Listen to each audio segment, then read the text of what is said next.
A contraction ripped through her body, a wave of agony that was supposed to be shared. In the sterile, white room of a maternity ward, Emma Vance gasped for breath, her hand instinctively reaching for a hand that wasn't there. She was in labor alone. The man she loved, the millionaire mogul Samuel Sterling, was not by her side. He was just miles away, closing the biggest deal of his life. But when he finally arrived, he wasn't alone. And the choice he made in that hospital corridor, with his pregnant wife's cries echoing down the hall, wasn't just a betrayal. It was a declaration of war that would shatter her world. What could possibly be more important than the birth of your own child? The answer will chill you to the bone. The penthouse on Park Avenue was a monument to silence. It was a beautiful hollow space with floor-to-ceiling windows that looked out over a glittering, indifferent New York City. For Emma Vance, it had once been a symbol of a dream realized. Now, at 38 weeks pregnant, it felt like a gilded cage. Every surface, from the Italian marble countertops to the cool leather of the Roche-Beaubois sofas, felt like it belonged to someone else, to the man she had married, Samuel Sterling. Samuel wasn't just wealthy, he was a force of nature, a tech prodigy who had built his empire, Sterling innovations from a garage startup into a global titan. He moved through the world with an unnerving certainty. When he had first pursued Emma, a moderately successful gallery artist, she was swept away by his intensity. He saw the world in thought and algorithms, but he claimed her art brought color and chaos into his structured life. He'd loved her passion, her empathy, the way her hands were perpetually smudged with charcoal and paint. But over the past year, that intensity had shifted. It was no longer directed at her, but at a singular, all-consuming goal, the acquisition of a rival European tech firm, Dubois Analytics. The name Dubois was spoken more often in their home than "I love you." The CEO, a woman named Isabelle Dubois, was a constant presence, a phantom at their dinner table via endless conference calls and late-night strategy sessions. Samuel described her with a detached admiration. "She's ruthless, Emma. Brilliant. Thinks like me." Emma tried to be the supportive wife. She'd bring him tea in his home office at 2 a.m., her swollen belly bumping against his massive oak desk. He'd barely look up his eyes, fixed on the blue glow of his multiple monitors. "Thanks, honey. Almost done." He'd murmur a lie they both implicitly accepted. The baby, a girl they had decided to name Lily, was supposed to be their anchor, the project that would finally pull Samuel back to her. But instead, she felt like a distraction he had to manage. The nursery, designed by a high-end interior decorator, was perfect and sterile, filled with expensive untouched toys. Samuel had approved the invoices, but had never once stepped inside to feel the soft rug under his feet or test the rocking chair. On this particular Tuesday afternoon, the Braxton Hicks contractions had been coming and going with more intensity. Emma sat on a plush velvet ottoman, her hands resting on the tight globe of her stomach. A small, powerful foot kicked against her palm. She smiled, a brief, genuine moment of joy in the oppressive quiet. She'd called Samuel an hour ago. "Hey, the contractions are getting a little stronger," she'd said, trying to keep her voice light. The sound of clicking keys filled the pause. "Okay. Did you call Dr. Miller?" He asked, his tone efficient, like she was a junior employee reporting a logistical issue. "She said to keep timing them and to head to the hospital if they become regular or if my water breaks. I thought you should know. Are you still coming home for dinner?" A sigh, heavy and impatient. "Emma, We've been over this. The final term sheets for the Dubois deal are being drafted tonight. This is the culmination of 18 months of work. I can't leave. I know, Samuel. I'm getting nervous. Don't be. You're strong. You've got this. He said the words a hollow platitude. Call your sister if you need someone to sit with you. I'll wrap up as soon as I can. I promise. The line went dead. He hadn't said, I love you. He hadn't for weeks. She did call her older sister Chloe. Chloe was the opposite of Samuel's world, a sharp-tongued, fiercely loyal ER nurse who lived in a cramped but cozy apartment in Queens. He said what? Chloe's voice crackled with indignation over the phone. He's negotiating a deal while his wife is in pre-labor. I swear, Emma, that man's heart runs on stock tickers, not blood. I'm on a double shift, but I finish at 7 p.m. If anything happens before then, you call 911. Then you call me. In that order. Do you understand? I'm fine, Chloe. It's probably a false alarm. Emma lied, not wanting to worry her. But it wasn't.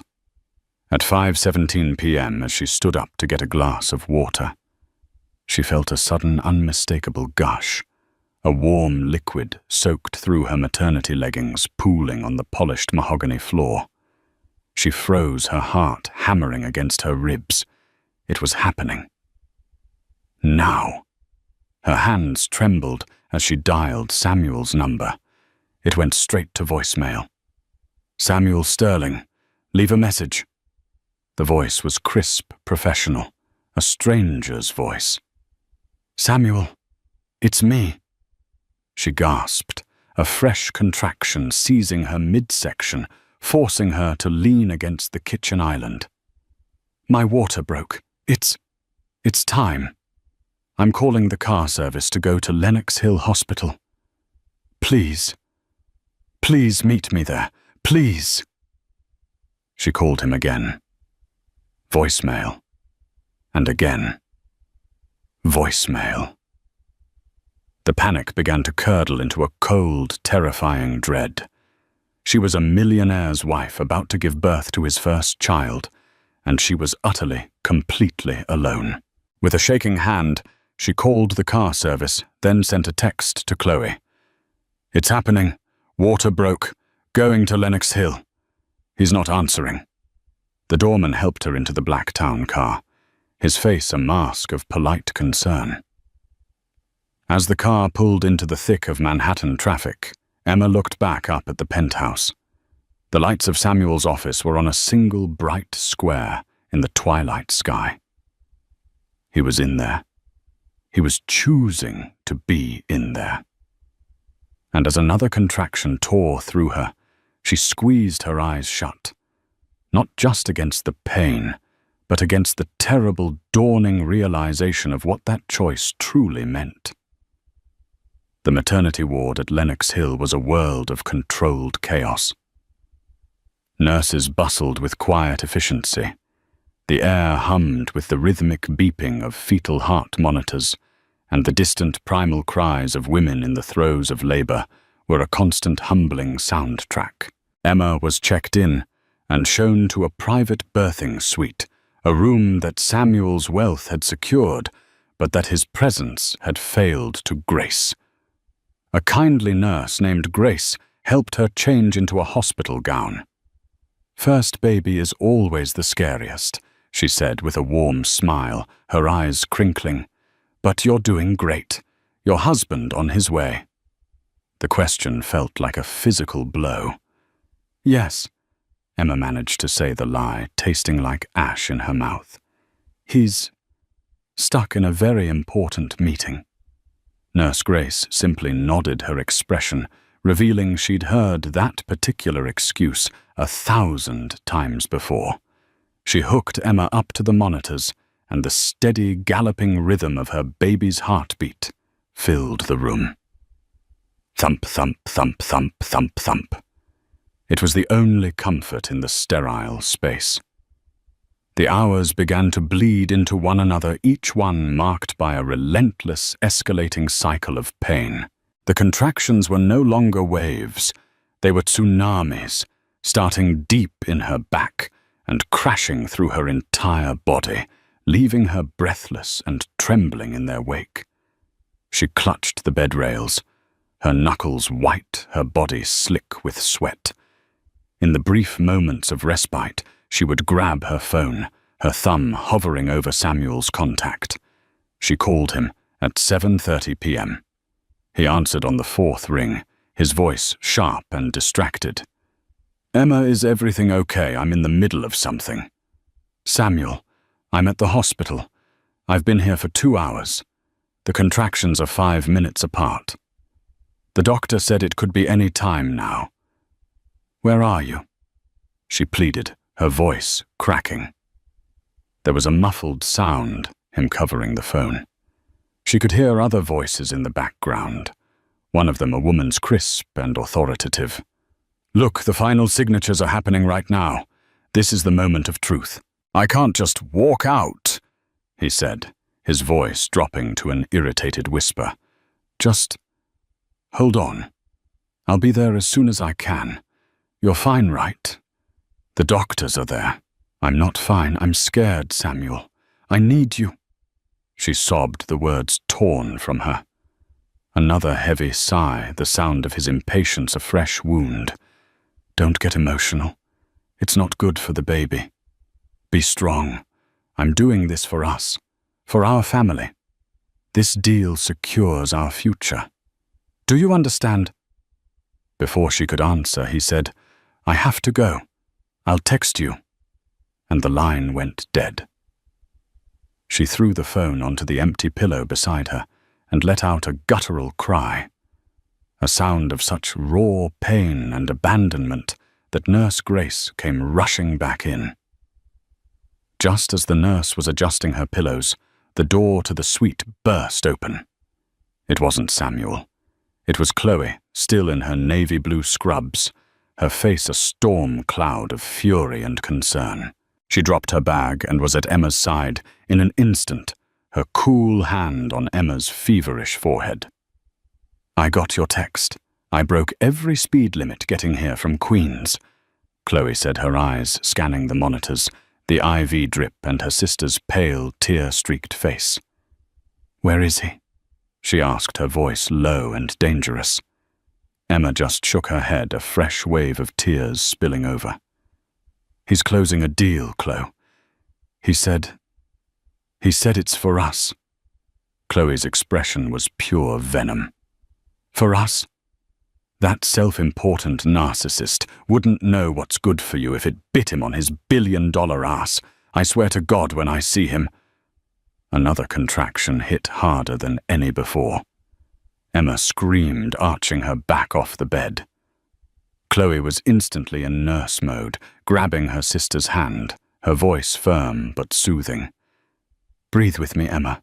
Come on. In through your nose, out through your mouth. That's it. Ride it. You're so strong.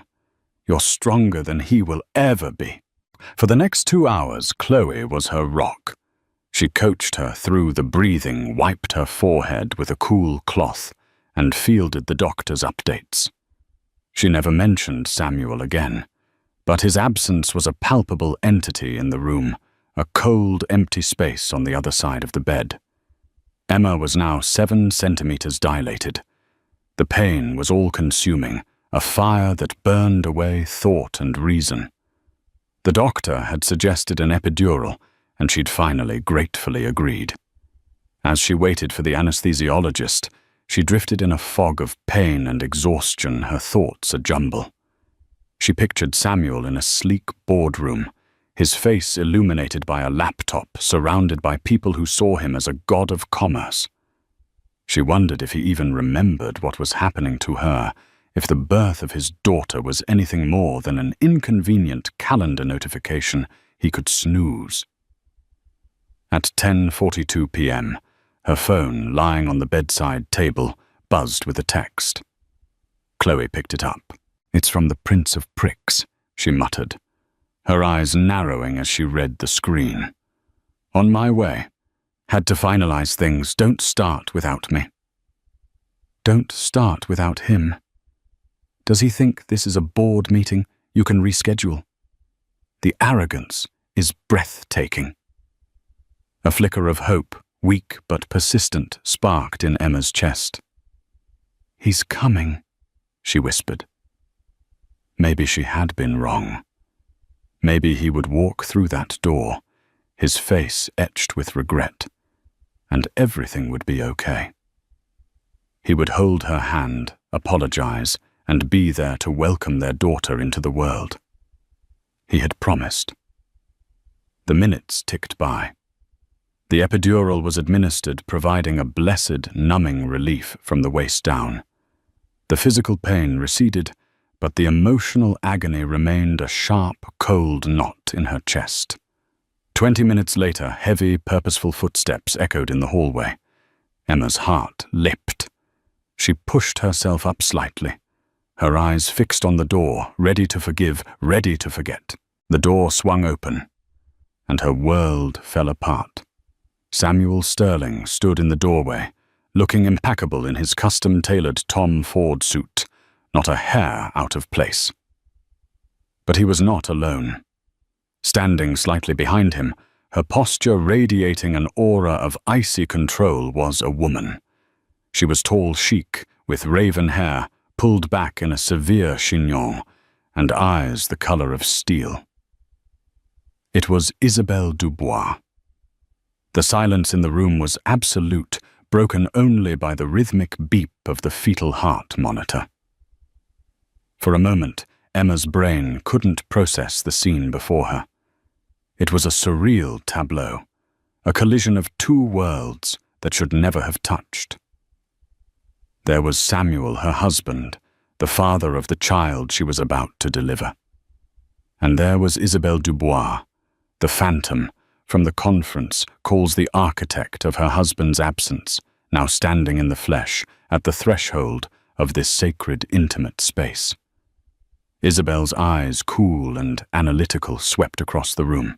They took in the IV stand, the medical equipment, and finally, Emma herself lying exposed and vulnerable in the hospital bed. There was no sympathy in her gaze, only a faint, almost imperceptible flicker of annoyance, as if Emma were a minor obstacle in her schedule. Chloe was the first to find her voice. She rose to her full height, her body tensing like a cornered animal. "What the hell is she doing here?" She spat her voice, a low, vicious snarl. She took a protective step closer to Emma's bed, positioning herself as a human shield.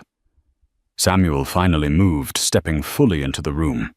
He held up a hand, a placating gesture that was infuriating in its condescension. "Chloe, calm down. Let's not make a scene." "A scene?"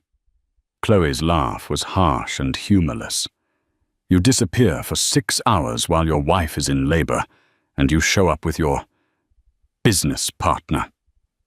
You're damn right we're going to make a scene. Get her out of here. Now!" Samuel's jaw tightened. He glanced at Isabel, a silent, almost apologetic communication passing between them. The sight of it, that shared glance in her delivery room, sent a shard of ice through Emma's heart. "This is Isabelle Dubois." Samuel said, his tone formal, as if he were making a business introduction. "Isabelle, my wife, Emma, and her sister Chloe." Isabel offered a tight, bloodless smile that didn't reach her eyes. "A pleasure," she said, her voice a low, cultured purr with a faint French accent. "Samuel has told me so much about your art." The way she said the word art made it sound like a quaint, childish hobby. Emma found her voice, though it was weak and trembling. "Samuel, why is she here?" He finally looked at her, truly looked at her, and what she saw in his eyes terrified her. It wasn't love or concern. It was a cool, detached assessment. "Isabel was kind enough to give me a ride," he said, the excuse so flimsy it was insulting. "We were just signing the final papers at the lawyer's office downtown. We came straight here." "A ride. You have a driver. You have a fleet of cars. You could have taken a helicopter if you wanted to." Chloe shot back. Her arms crossed over her chest. "Stop lying to her." Isabel stepped forward, her expensive heels clicking softly on the linoleum floor. She exuded an aura of untouchable power. "Perhaps I can clarify," she said, addressing Chloe but looking at Emma. "The final stage of our merger was exceptionally delicate. Certain non-disclosure and non-compete clauses required Samuel's personal sign-off in my presence. We literally just concluded the signing moments ago. His commitment to this venture, even at a personally demanding time, has been truly remarkable."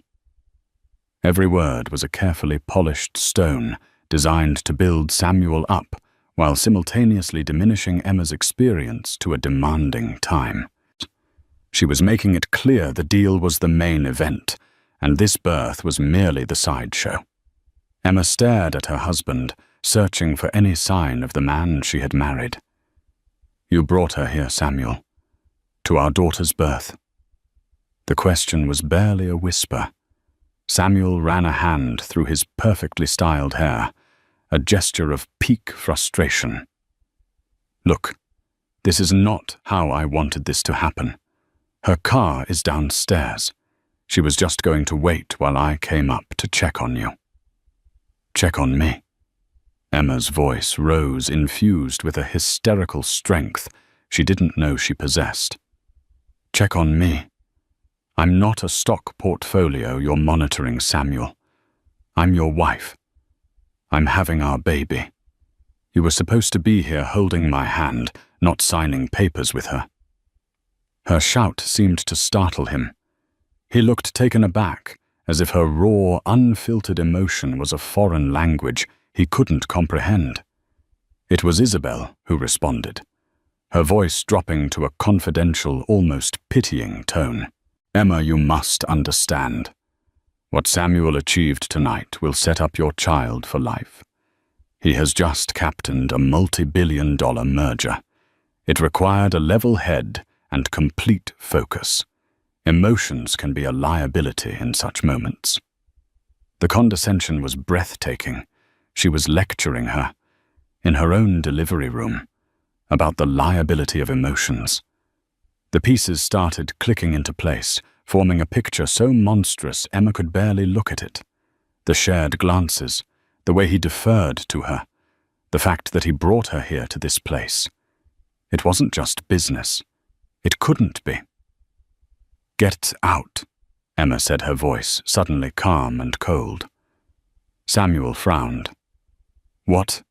"She needs to get out of my room. Right now." Emma's gaze locked on Isabel. It was a battle of wills waged over the beeping of the heart monitor. Isabel raised a perfectly sculpted eyebrow. She looked at Samuel, a silent question in her eyes. And in that moment, Samuel made his choice. Instead of turning to Isabel and asking her to leave, he turned back to Emma. "Emma, don't be hysterical," he said, his voice hard.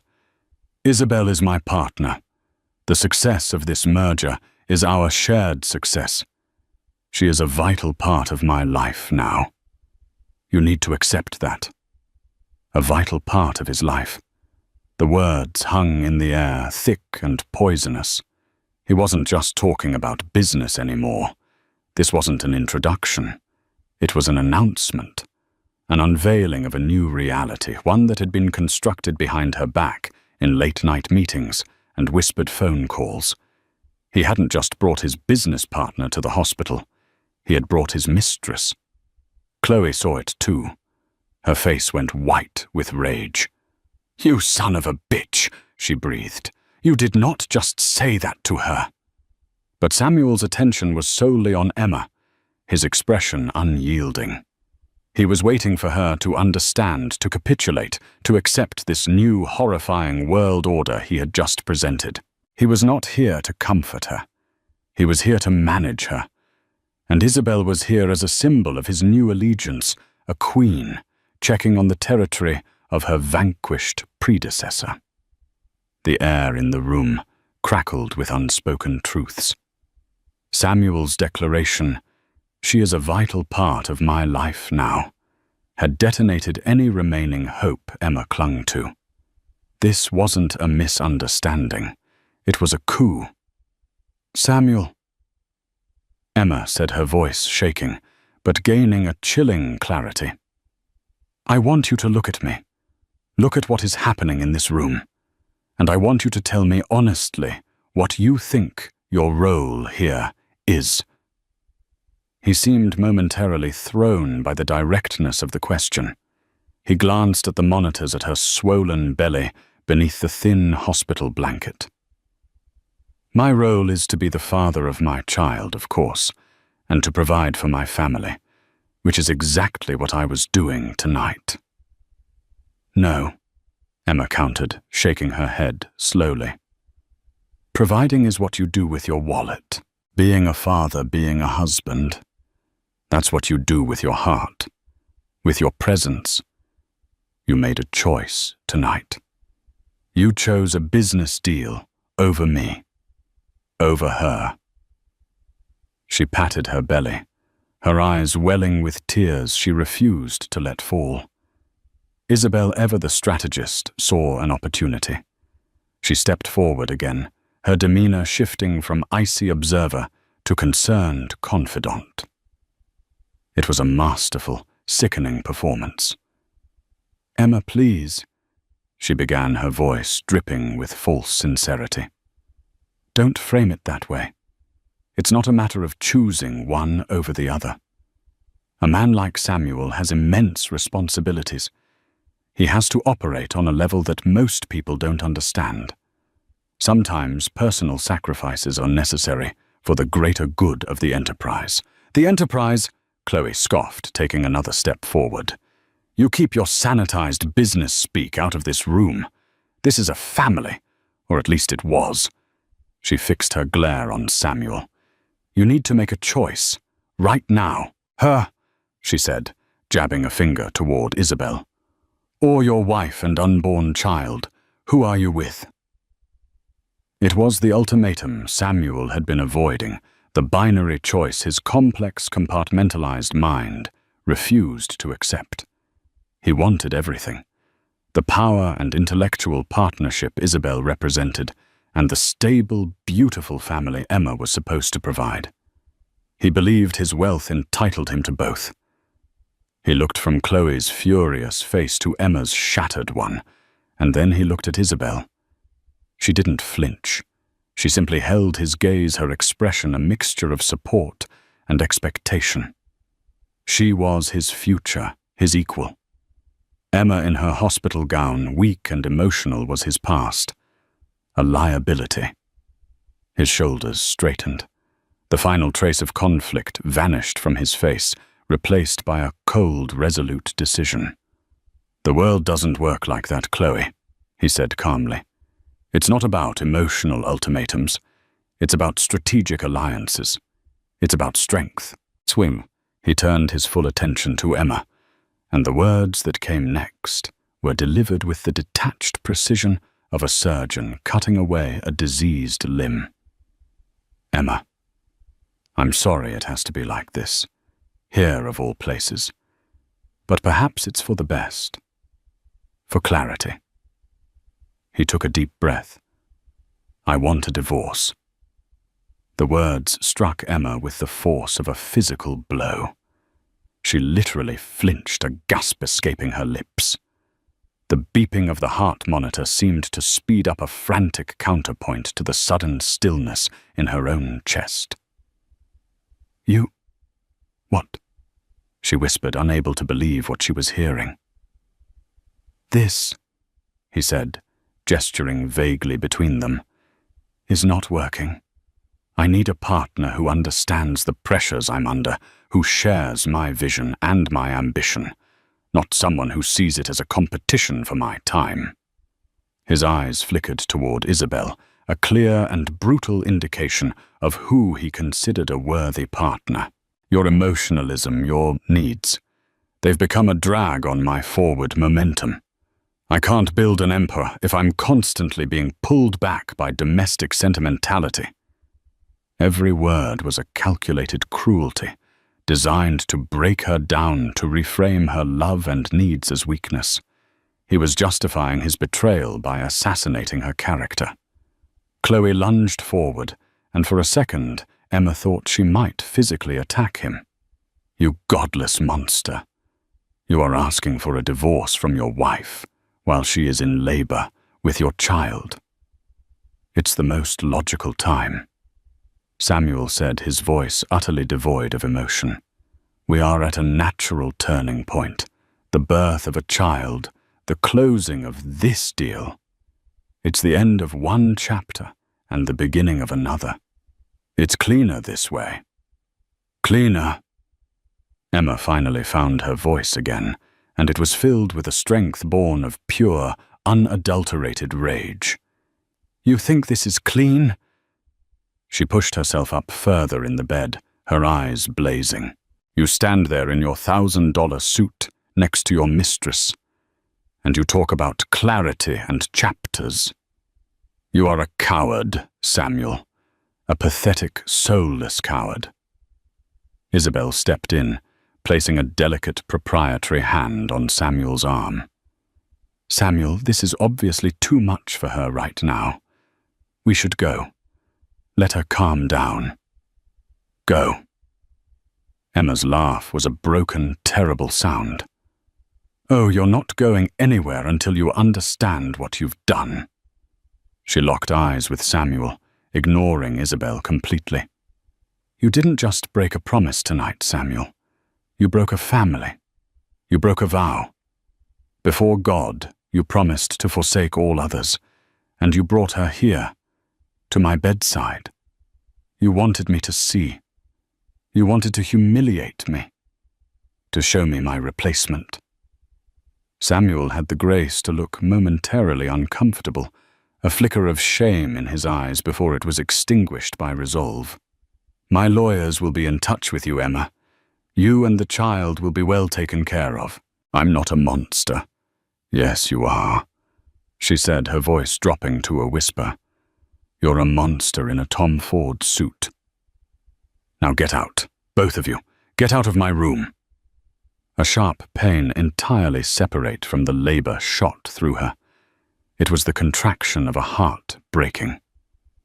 The doctor chose that moment to enter the room. Mrs. Sterling. Everything all right? You're fully dilated. It's time to start pushing. The doctor stopped short, sensing the toxic atmosphere.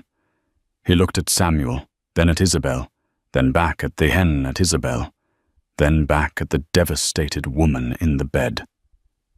Samuel gave a curt nod. My sister-in-law will stay with her, he said, abdicating his role with chilling finality. He turned, and with Isabelle Dubois at his side, he walked out of the room without a backward glance. He didn't say goodbye. He didn't wish her luck. He just left. He chose Isabel. He chose the deal. He chose himself. He abandoned his wife at the most vulnerable moment of her life, leaving her to bring their child into a world he had just finished tearing apart. Emma stared at the empty doorway, the sounds of his receding footsteps, a death knell for her marriage. Then her body seized with an unstoppable primal force. It was time. Lily was coming. Chloe rushed to her side, her face a mask of grief and fury. She gripped Emma's hand. Forget him, she said, her voice thick with emotion. He doesn't exist. It's just you and me now. It's just us girls. You can do this. Emma squeezed her sister's hand. Tears finally streaming down her face, mingling with the sweat. They were tears of grief, of rage, but also of a new, terrible resolve. He had made his choice. Now she would have to make hers. The world outside the birthing suite ceased to exist. Samuel, Isabel, the penthouse, the betrayal, it all dissolved in a primal, all-consuming vortex of effort and pain. There was only the doctor's calm, firm voice, Chloe's constant encouragement, and the overwhelming, instinctual command of her own body. "Push, Emma. That's it, you've got this." Chloe's voice was a lifeline in the storm. With every push, Emma channeled her anguish. She pushed against the agony of labor, but she also pushed against the memory of Samuel's cold eyes, the click of Isabel's heels on the floor, the finality of him walking away. She poured every ounce of her broken heart, her righteous fury, and her shattered dreams into the physical act of bringing her daughter into the world. This was not the gentle, loving birth she had imagined with her husband's hand in hers. This was a war. It was her first act as a single mother, an act of violent, beautiful creation in the face of absolute destruction. And then, after an eternity that was only 45 minutes, it was over. A sudden release, a wave of relief, and then a sound that changed everything. A tiny, indignant, surprisingly lusty cry. "She's here, Emma, she's here. Open your eyes." Emma's eyes fluttered open. The doctor was holding up a small, wriggling, vernix-coated creature. Her daughter. The nurse quickly cleaned her and wrapped her in a warm blanket, placing the tiny, precious bundle on Emma's chest. Everything went silent. The beeping of the monitors, the exhaustion, the heartbreak. It all faded into a muted background hum. All that mattered was the 7 pounds, 2 ounces of warm, breathing life against her skin. Lily had a full head of downy, dark hair, just like Samuel's, a fact that caused a brief, sharp pang in Emma's chest. But when the baby's impossibly small hand uncurled and her fingers gripped Emma's thumb, the pang was replaced by a surge of love so fierce and protective it took her breath away. Her tiny, wrinkled face was her own. Her cries were her own. She was not his. She was hers. Tears streamed down Emma's face, but these were different tears. They weren't for the man she had lost, but for the daughter she had gained. "Hello, Lily," she whispered, her voice choked with emotion. "It's me. It's your mummy. I'm so sorry. But I promise you I will never, ever let you down." Chloe was crying 2 silent tears of joy and sorrow rolling down her cheeks. She stroked Lily's head with one finger. "She's perfect, Emma. Absolutely perfect." In the quiet hours that followed, as Lily slept peacefully on her chest, a profound shift occurred within Emma. The grief, while still present, began to crystallize into something harder, something more resilient. The woman who had checked into the hospital hours ago was gone. That woman had been waiting for her husband, hoping for his love dependent on his approval. She had been a wife. The woman holding this baby was a mother. Her focus had narrowed with laser-like intensity. Her world was no longer a penthouse overlooking the city. It was the 2-foot radius around this tiny, helpless child. Samuel had spoken of strength of forward momentum. He had no idea what real strength was. It wasn't closing a deal. It was this. It was knowing you were all your child had in the world and finding the will to be enough. The next morning, a junior associate from Samuel's law firm arrived. He was a young man barely out of law school with a nervous tic and an expensive suit that didn't quite fit. He avoided eye contact as he handed a thick envelope to a stone-faced Chloe in the hallway. Inside were the initial divorce papers and a check. It was for $50,000. a sum that to most people would be life-changing. To Samuel Sterling, it was pocket change, a rounding error. A note typed on Sterling Innovations' letterhead and unsigned was clipped to it. A preliminary gesture of goodwill to cover immediate expenses.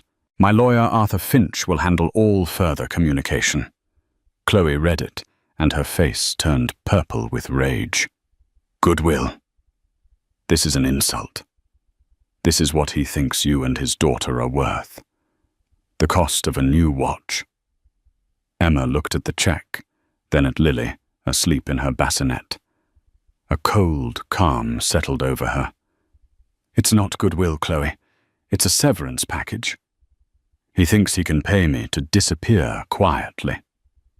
She picked up her phone, her fingers moving with newfound purpose. She scrolled past Samuel's contact and found the number for a woman she'd met at a gallery opening months ago, a fearsome, whip-smart divorce attorney named Jessica Morales, known in elite circles as the Shark. Jessica, it's Emma Vance, she said, her voice steady. We met at the Gagosian event. I'm going to need your help. My husband has just left me. Yes, it's Samuel Sterling. The fight was just beginning. But as Emma looked at her daughter, she knew she wouldn't be fighting for a broken marriage or for revenge. She would be fighting for Lily's future. Samuel had mistaken her kindness for weakness, her love for dependency. He was about to learn the hard way what a mother was capable of. He had left her in the rubble of their old life. But from that rubble, a new unbreakable strength was born. The 6 months following Lily's birth were a blur of diapers, 3 a.m. feedings, and the slow, arduous process of dismantling a life. As per the prenuptial agreement Samuel had insisted upon, Emma had to vacate the penthouse. She and Lily moved into a modest 2-bedroom apartment that Chloe helped her find in a safe, family-friendly neighborhood in Brooklyn, a world away from the sterile luxury of Park Avenue. The space was smaller.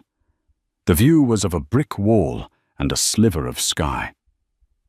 But for the first time in years, Emma felt like she could breathe.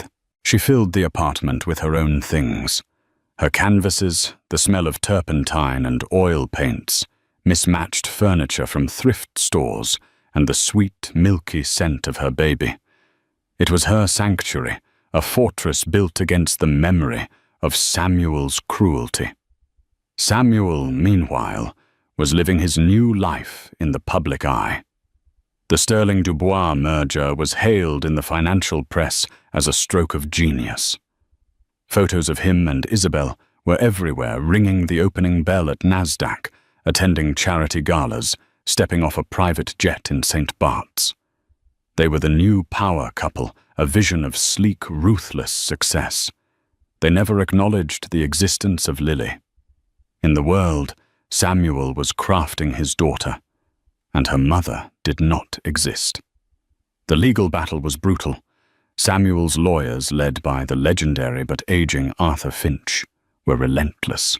They used the ironclad prenup to argue that Emma was entitled to a one-time settlement of $5 million a pittance compared to Samuel's estimated $2 billion net worth.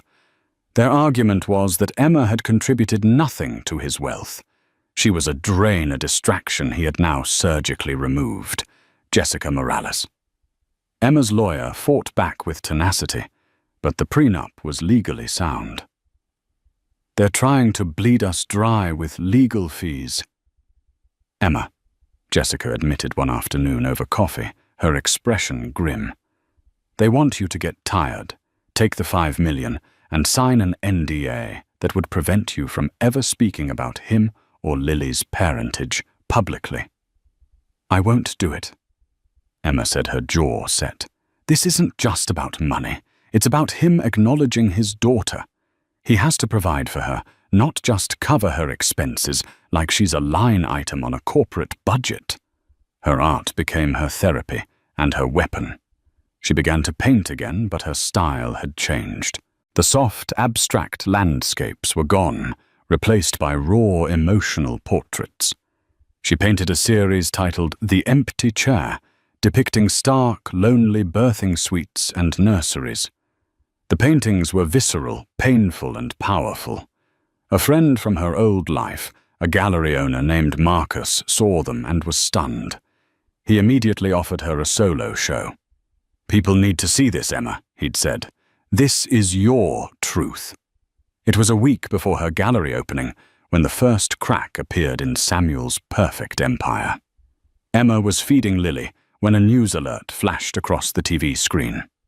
"Breaking news in the world of finance," a stern-faced anchor announced. "Federal regulators have launched a formal investigation into the Sterling-Dubois merger. Sources allege potential securities fraud and the use of shell corporations to artificially inflate Dubois Analytics' valuation prior to the acquisition." Emma froze the baby spoon halfway to Lily's mouth. The screen showed a picture of Samuel and Isabel smiling confidently at a press conference. The headline underneath read, "Billion-dollar deal under scrutiny." A slow smile spread across Emma's face. It wasn't just schadenfreude. It was a glimmer of hope, a chink in his armor. 2 days later, she received an unexpected call from a number she didn't recognize.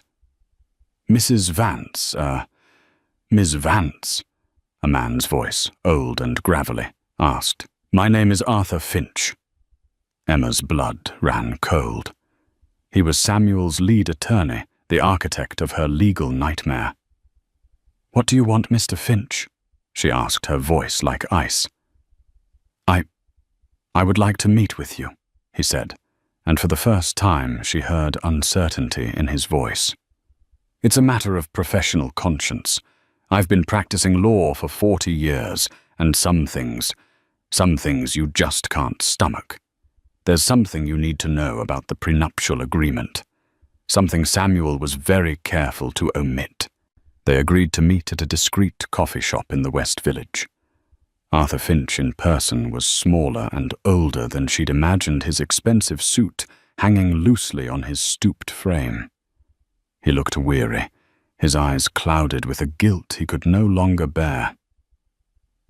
"When you signed that prenup 5 years ago," he began, not meeting her gaze, "Samuel was required to provide a full and transparent disclosure of all his assets and liabilities at that time.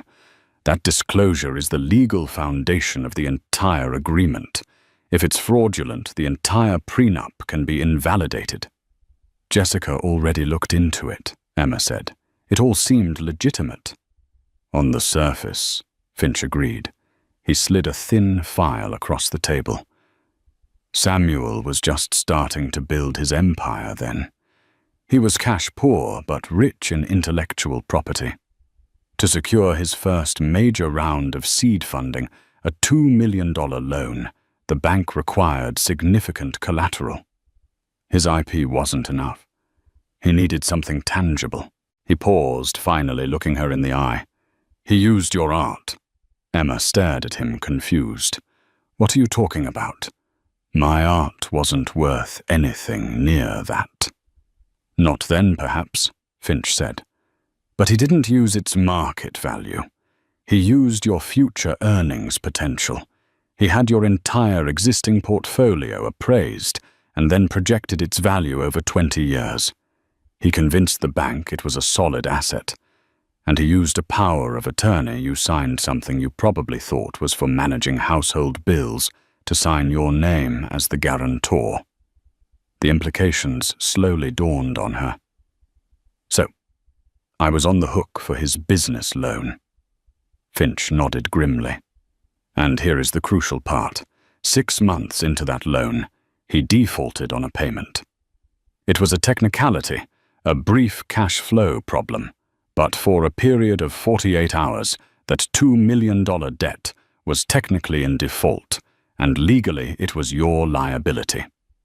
It was a catastrophic risk he exposed you to without your knowledge."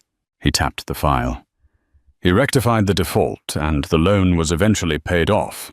But on the date he presented you with the financial disclosure for the prenup, the temporary liability existed, and he deliberately, willfully omitted it.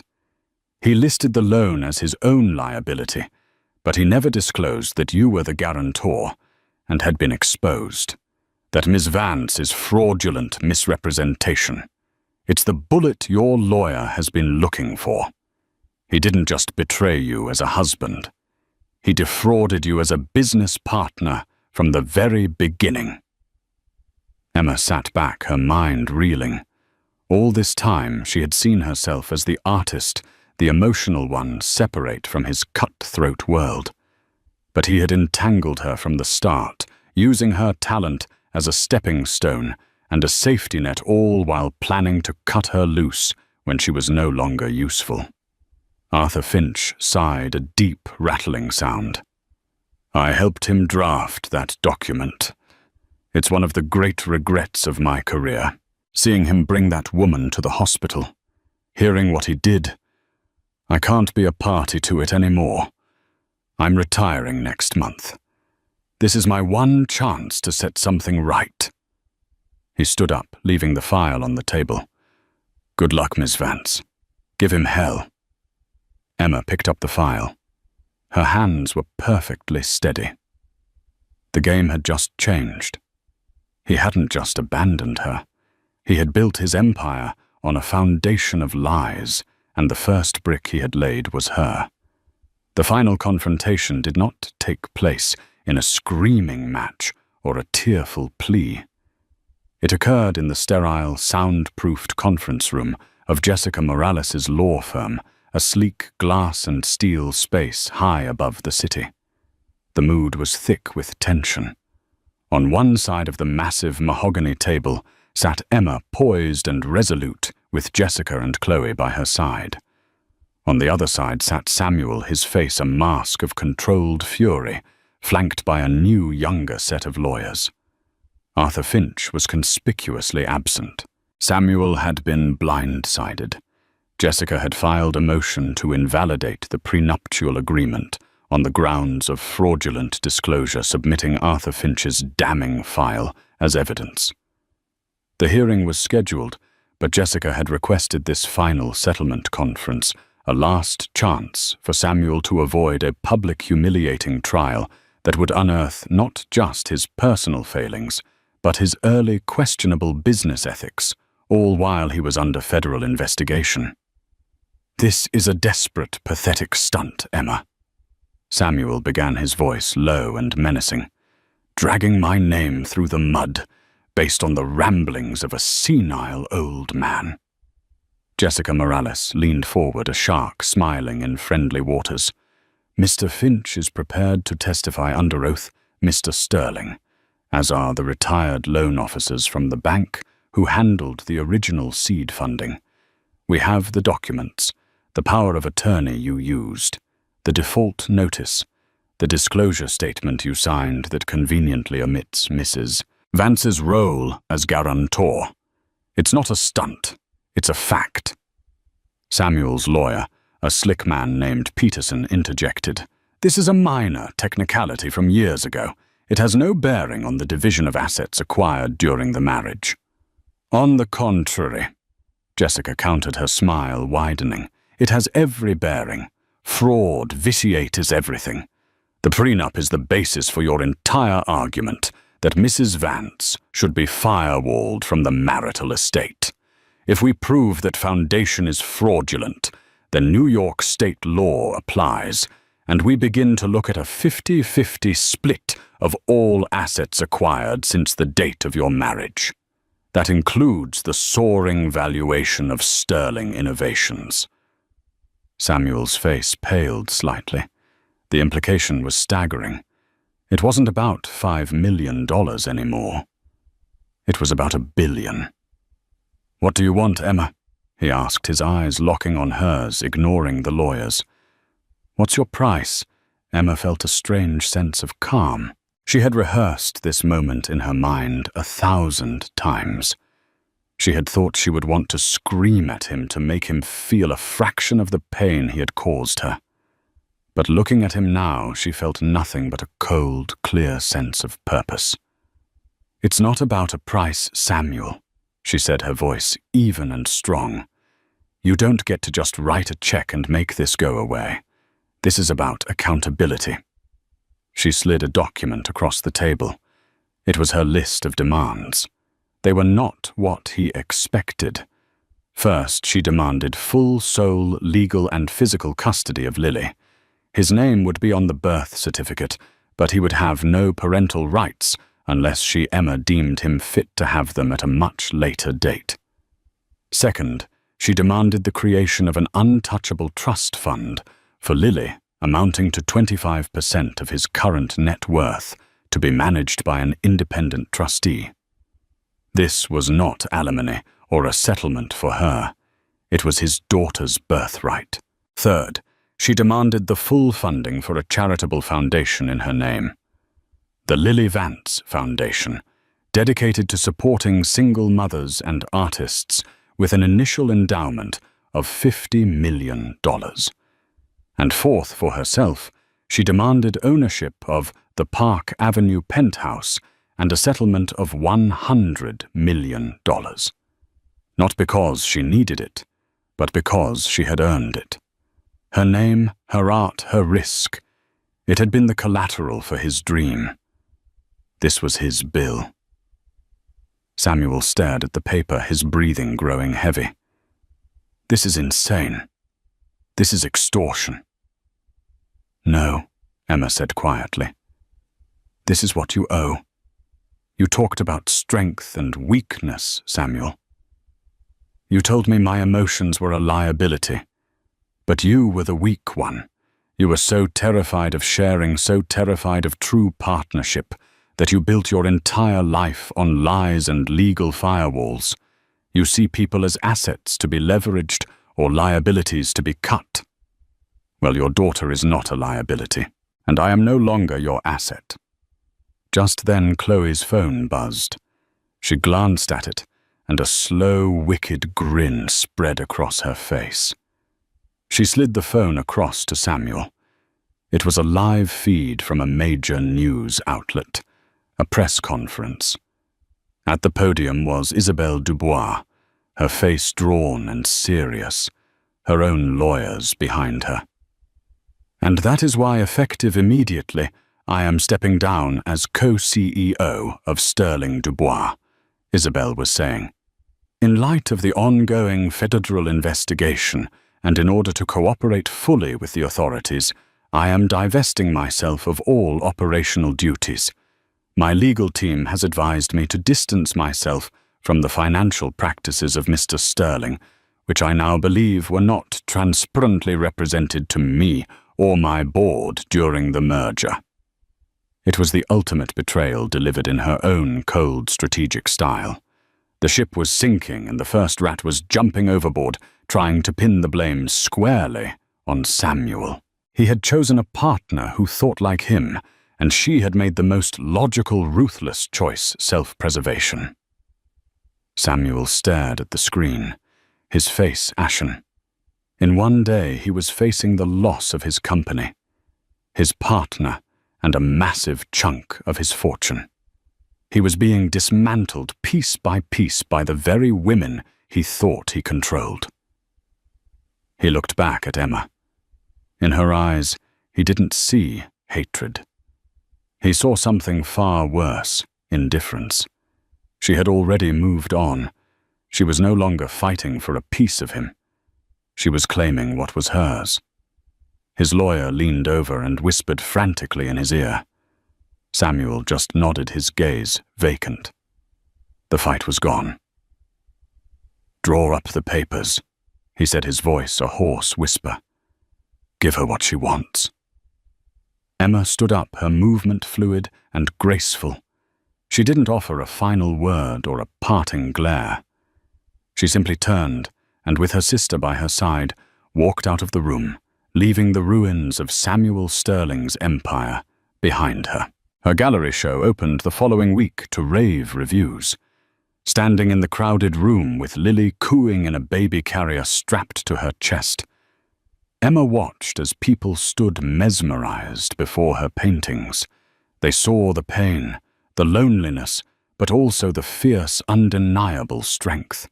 She wasn't Samuel Sterling's abandoned wife anymore. She was Emma Vance, the artist, a mother, a survivor. She had taken the ugliest moment of her life and turned it into art. And in doing so, she had finally truly become her own woman. Emma's journey from a Park Avenue penthouse to a Brooklyn apartment, from a heartbroken wife to a powerhouse mother, is a powerful testament to the strength that can be forged in the fires of betrayal. She lost a husband, but found herself. She faced down a billionaire, not with tears, but with truth, and in doing so, she secured not just her own future, but the future of her daughter, Lily.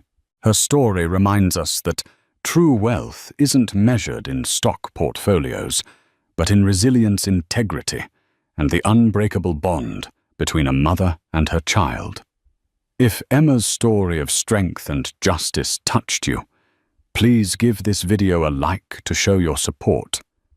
Share it with someone who needs a reminder of their own inner power. And don't forget to subscribe to our channel and click the notification bell for more real-life stories of incredible triumphs. What did you think of Samuel's ultimate reckoning?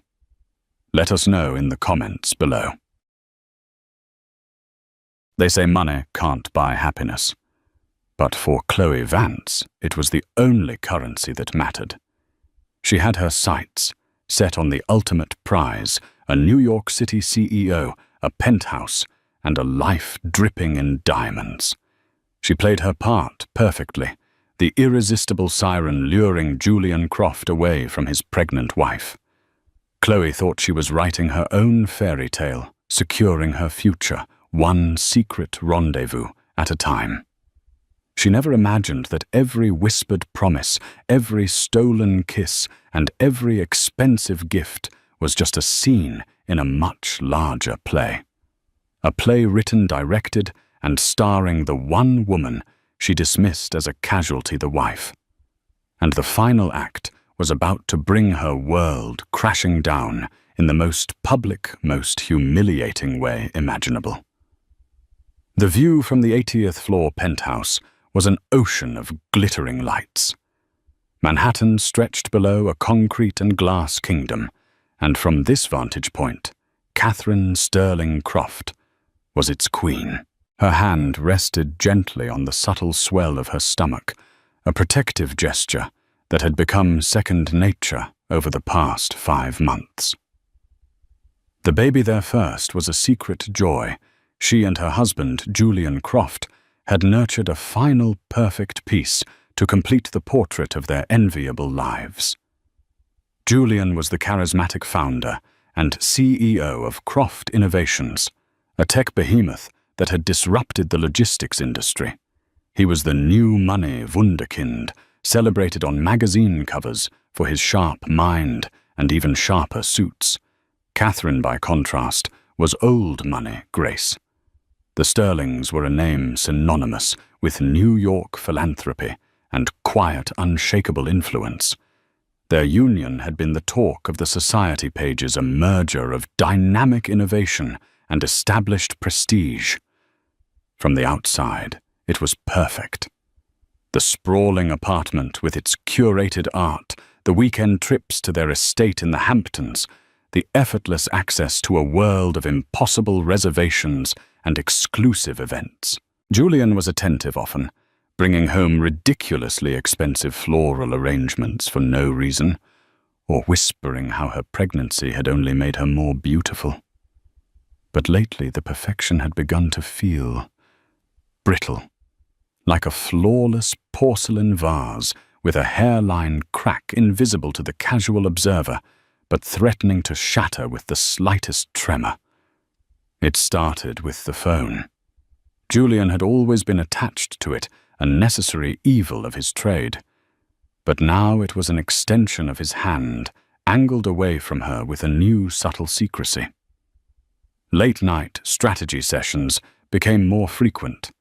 Business trips to London or Tokyo were extended by a day, then 2 with rushed, staticky apologies. "Another late one, darling?" Catherine asked one Tuesday evening, her voice carefully neutral. She was arranging white peonies in a crystal vase on the marble island in their kitchen. The scent filled the sterile air, a fragrant mask for the anxiety coiling in her gut. Julian loosened his tie, dropping his briefcase by the door with a heavy thud. "You wouldn't believe it. The board is breathing down my neck about the Q3 projections. We're on the verge of a massive breakthrough, but the pressure is immense." He walked over, kissing the top of her head. His cologne, a custom blend from a perfumer in Paris, smelled faintly of sandalwood and something else, a cloying sweetness that wasn't hers, a floral note, something cheap. She forced a smile. "Well, you need to take care of yourself. And us." She patted her stomach meaningfully. His eyes softened, the guilt flickering so quickly. She might have missed it if she weren't looking for it. "Of course. You two are my world. Everything I do is for you." But the words felt rehearsed, a script he was reciting to convince himself as much as her. A week later, the first real tremor struck.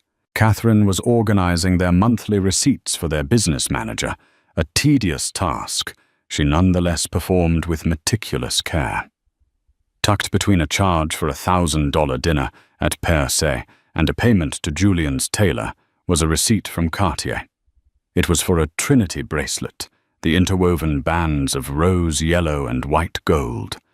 A classic. It was dated 3 weeks prior. Her heart did a slow, painful lurch. It wasn't her birthday. It wasn't their anniversary. She had certainly never received it. She called her best friend, Olivia Brent, a sharp-witted art gallery owner who had been her confidant since their days at boarding school. "Tell me I'm being a crazy, hormonal, pregnant woman," Catherine said, her voice tight after explaining the receipt. "You're pregnant, yes. Hormonal, probably. But crazy." "Not a chance," Olivia stated flatly. "Catherine, you have the best intuition of anyone I know. If you feel like something is wrong, something is wrong. Men like Julian, they live in a world of temptation. They think their success makes them invincible." "But he loves me, Liv. I know he does." "I'm sure he does," Olivia conceded gently. "But powerful men can be monumentally stupid. They compartmentalize. They think they can have the perfect wife and the bit on the side and keep the two worlds from ever colliding. What are you going to do?" Catherine looked around the silent, opulent apartment. The city lights outside seemed to mock her. "I don't know yet. I need more than a receipt. I need proof. If I accuse him and I'm wrong, I'll destroy what we have based on a feeling." "And if you're right, he's already destroying it," Olivia countered. "Be careful, Cat. Don't show your hand until you have a royal flush." The conversation solidified a cold resolve in her heart.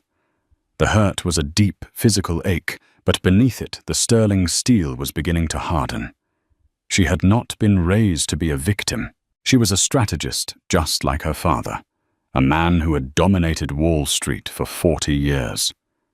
She hired a private investigator, a discreet, expensive firm, recommended by her family's lawyer. She hated herself for it. It felt like a betrayal in itself, a clandestine act that sullied their marriage. But the Cartier receipt was a splinter in her mind, and she had to get it out. 2 weeks later, a plain manila envelope arrived via courier. Catherine waited until Julian had left for a weekend retreat with the board in Aspen. Her hands trembled as she sat at her rosewood desk, the city skyline, a grey, unforgiving backdrop. Inside were photographs, grainy, long-lens shots but unmistakable. Julian. He was laughing, his arm draped possessively around a young woman with fierce ambition in her eyes and a mane of artificially blonde hair. They were stepping out of a boutique hotel in Soho. In another photo, they were dining at a dimly lit table, their heads close together. In the final damning shot, the woman was lifting her wrist to admire her new piece of jewelry. The Cartier Trinity bracelet. The air left Catherine's lungs in a silent scream. The vase didn't just have a crack. It had been shattered into a million pieces at her feet. The pain was blinding, a white-hot agony that consumed her.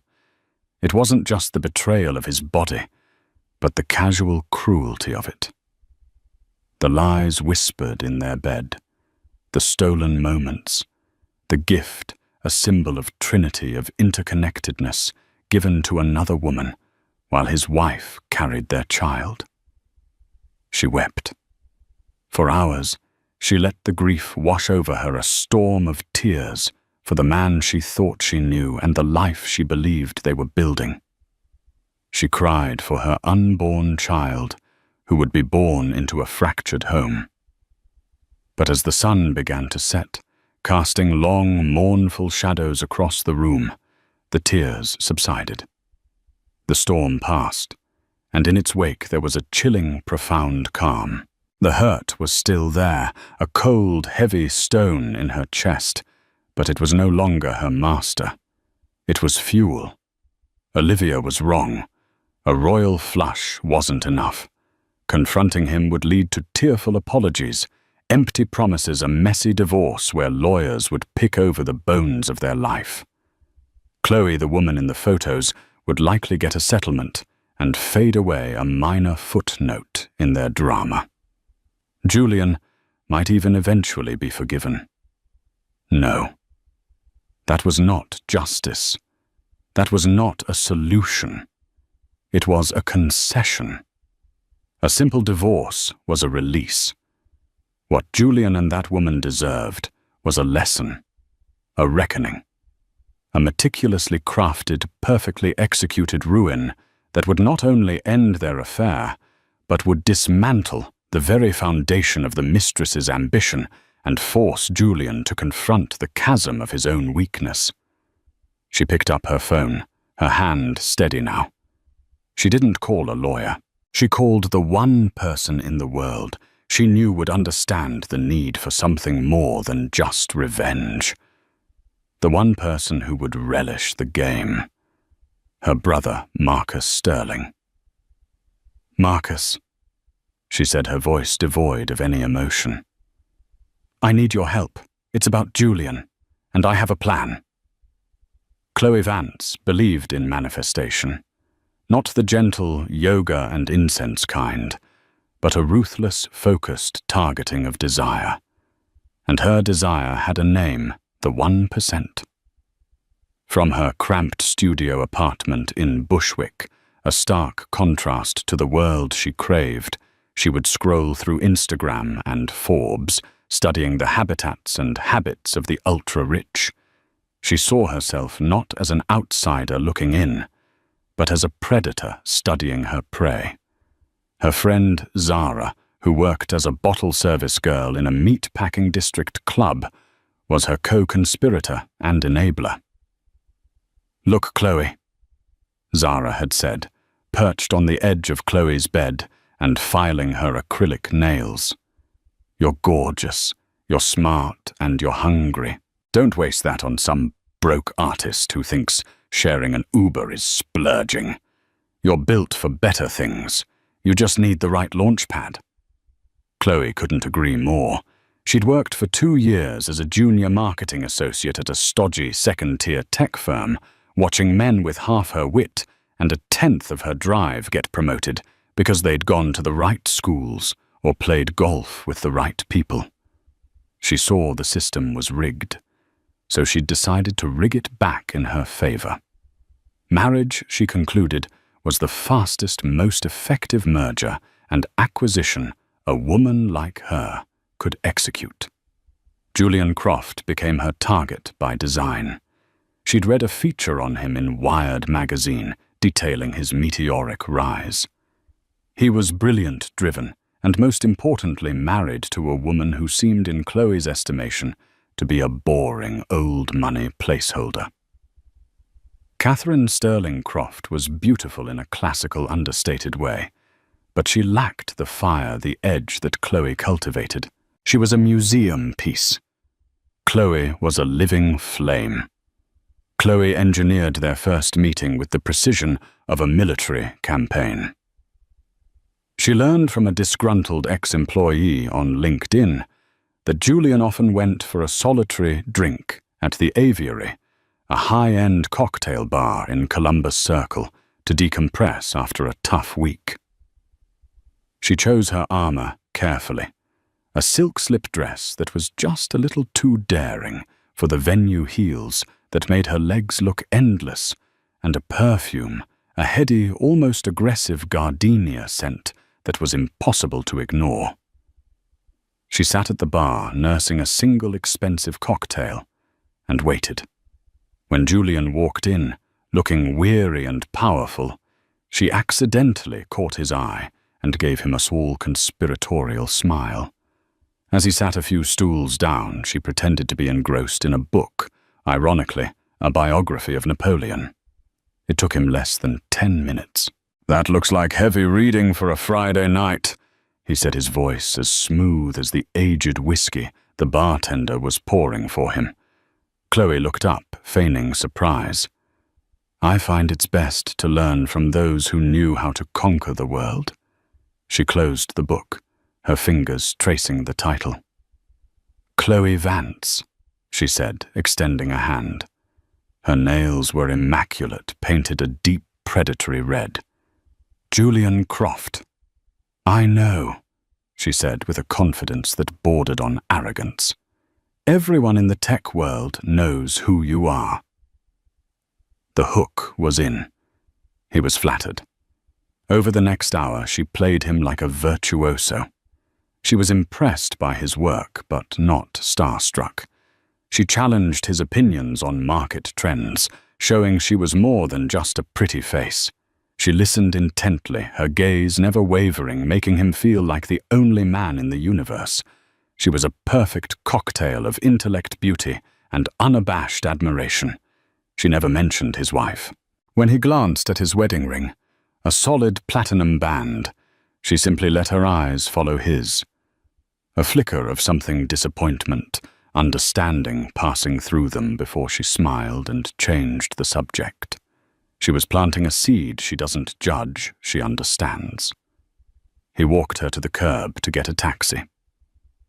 "I shouldn't," he said, the internal conflict clear on his face. "But I'd love to continue this conversation." "I'm not a home wrecker, Julian," she said softly, placing a hand on his arm. Her touch was electric. "But I'm also not blind. I see a man who isn't being celebrated.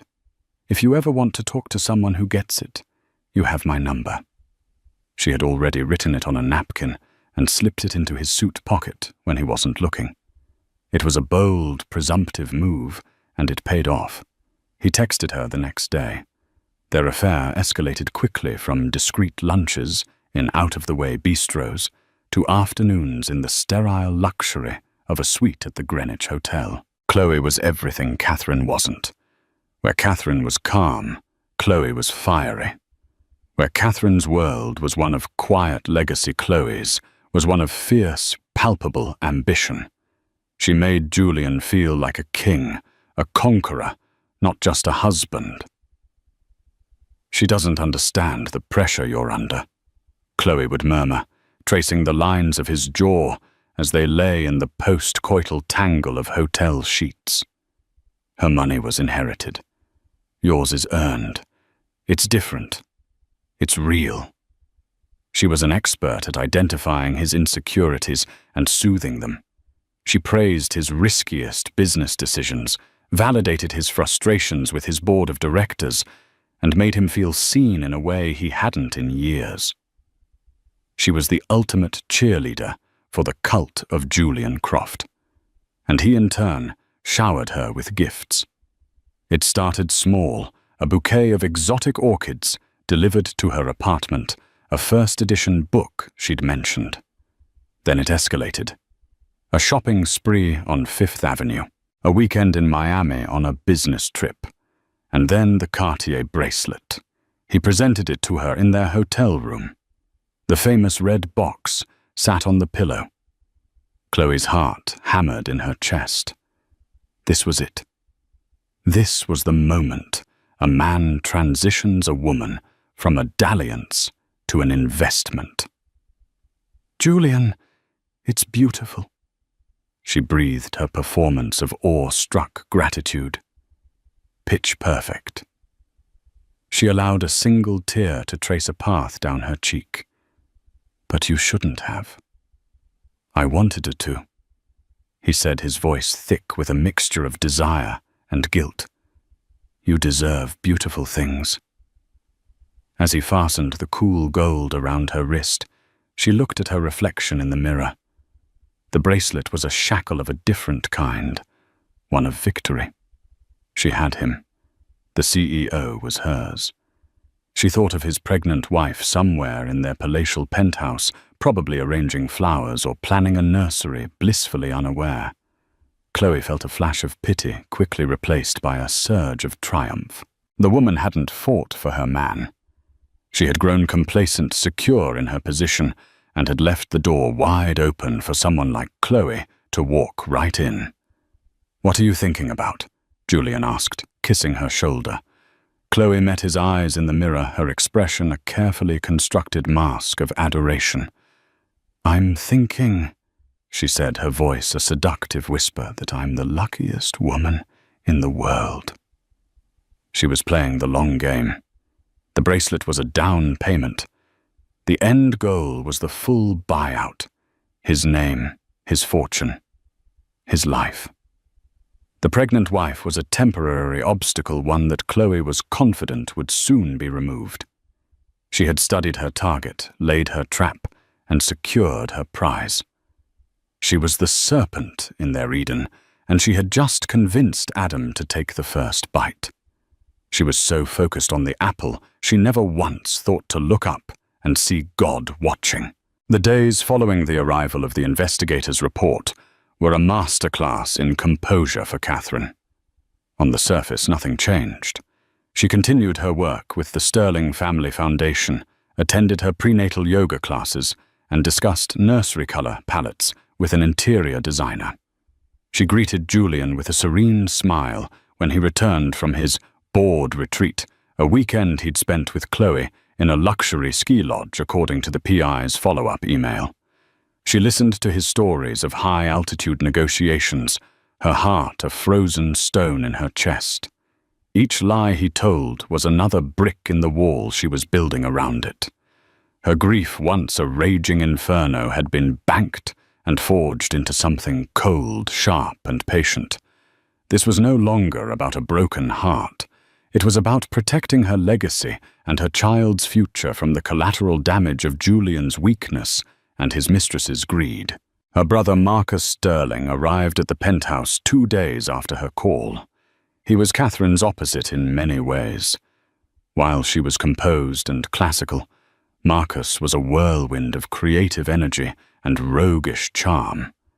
He'd flirted with acting in his 20s, much to their father's chagrin, before finding his niche in venture capitalism, backing boutique hotels and eccentric art projects. He had a chameleon's ability to adapt to any situation and an actor's love for a dramatic role. Most importantly, he was fiercely loyal to his sister. He found her in the library, the damning photos spread across the antique desk. He looked at them, his jaw tightening, then at his sister's pale, determined face. "I could have him ruined on Wall Street by morning," Marcus said, his voice low and dangerous. A few calls, a few whispered rumors about instability at Croft Innovations. His stock would plummet. Catherine shook her head, pushing the photos into a neat pile. "No, that hurts me." It hurts the baby. And it's too simple. Julian's crime isn't just infidelity, it's arrogance. He thinks he's untouchable. And this woman, she gestured to the image of Chloe laughing and radiant with Julian's stolen affection. Her crime is ambition. She doesn't want Julian. She wants what he represents, a key to a kingdom she feels entitled to. So we don't destroy the kingdom, Catherine said, her eyes gleaming with a cold, intelligent light. We present her with a bigger one. We make her believe she's trading up. We make her discard Julian like he's last season's handbag. Marcus leaned back, a slow, appreciative smile spreading across his face. He recognized the look in his sister's eyes. It was the same look their father got before a hostile takeover. Oh, this is much better than my idea. You want to humiliate them both.